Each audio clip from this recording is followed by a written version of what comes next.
보통요, 일반적으로 만 10살 있죠, 10살. 네.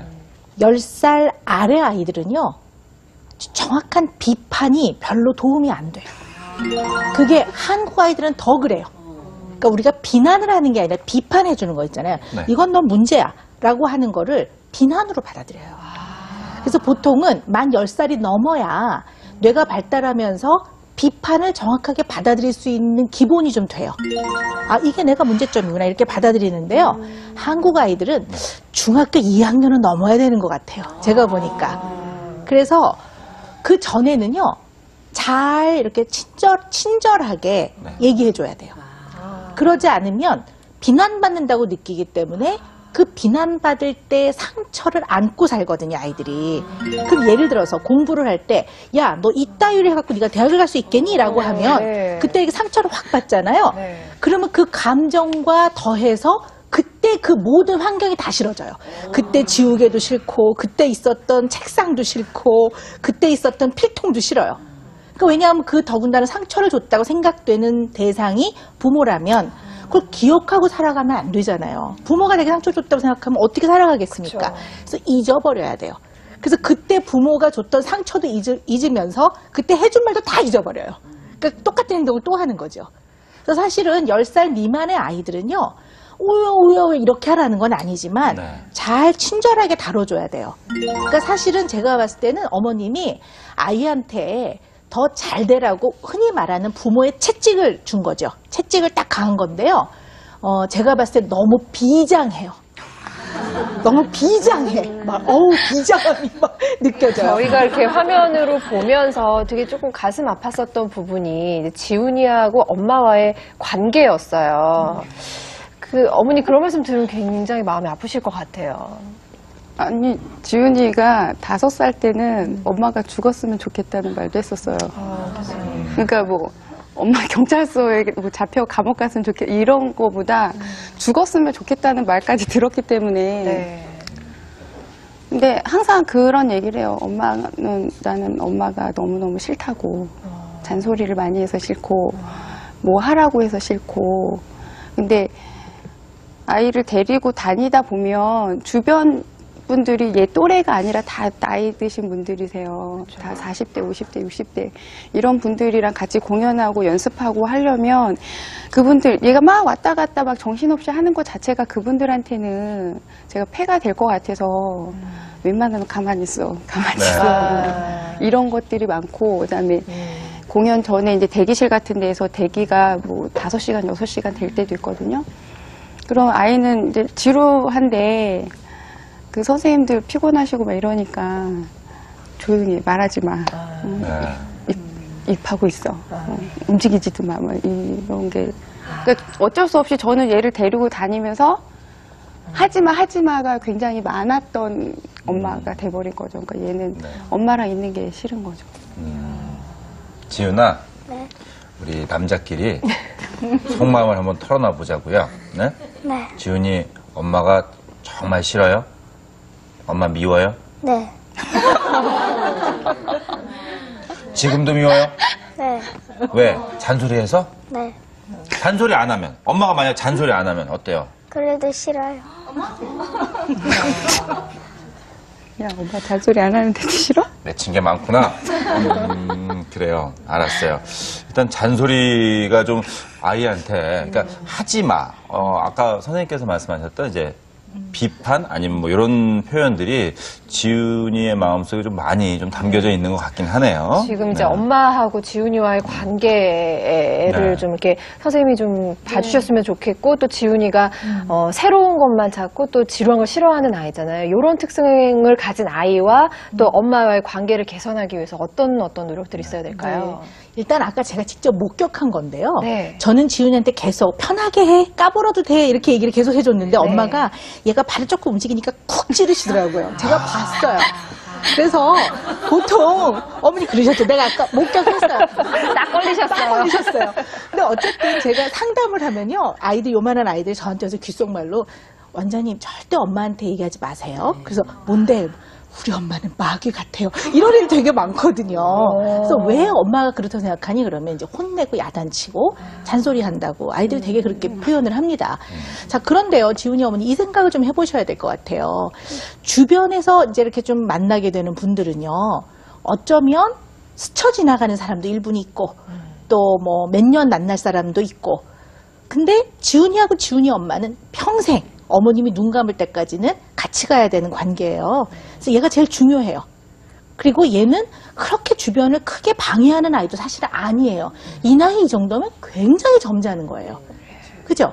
그런데 다른 사람을 먼저 의식해서 아이를 너무 지나치게 통제를 시키면 그거는 조절과 절제가 아니라 감옥이에요, 일종의. 너무 통제를 시키는 거거든요. 아이가 되게 힘들 수 있어요. 그래서 아이를 좀 자유롭게 두시고요. 정말 저거는 도에 지나친다 할 때 그때 얘기를 해주셔야 약발이 먹히지. 매번 잔소리를 하면 아이한테 효과가 없습니다. 그래서 제가 말씀드리고 싶은 거는요. 이 나이의 아이들은요. 특히 엄마와 친해야 돼요. 친해야 자기가 힘들 때 가서 의지도 하고 때로는 엄마가 좀 서운하게 해도 평소에 친해야 그걸 잘 소화를 해내요. 근데 지금 보면 조금 안 친해요. 근데 엄마도 인정하시네요. 그래서 더 친해지셔야 될 것 같아요. 물론 엄마가 지훈이에 대한 애정, 엄마가 지훈이에게 쏟는 열정은 저는 뭐 충분히 공감을 해요. 정말 사랑하시는 것 같아요. 근데 그 사랑의 방식을 한 방향으로만 지금 하고 계세요. 지나치게 아주 비판하고 야단치고 채찍질을 하는데 채찍질만 하다가는 요 나이의 아이들은 상당히 부모하고 멀어지게 되고 또 그때 받은 상처 때문에 다 싫어질 수 있어요. 그러면 장기적으로 가는데 문제가 생기거든요. 그래서 어머님이 그걸 잘 아셔야 될 것 같고요. 또 하나는 또 얘가 보니까 좀 지루한 거 싫어하는 건 분명한 것 같아요. 아까 일상 화면을 보니까요. 공부할 때는 이렇게 벌써 몸이 이렇게 되더라고요. 자, 그런데 또 이런 궁금증이 생기실 거예요. 아니, 지루한 걸 싫어하는 아이가 생후 18개월부터 지금 이때까지 같은 걸 하고 있는데 그게 과연 가능한가 이렇게 생각을 하실 수 있는데요. 일단 지루한 걸 싫어하는 사람들은요. 호기심이 많아요. 그러니까 새로운 걸 굉장히 좋아하고요.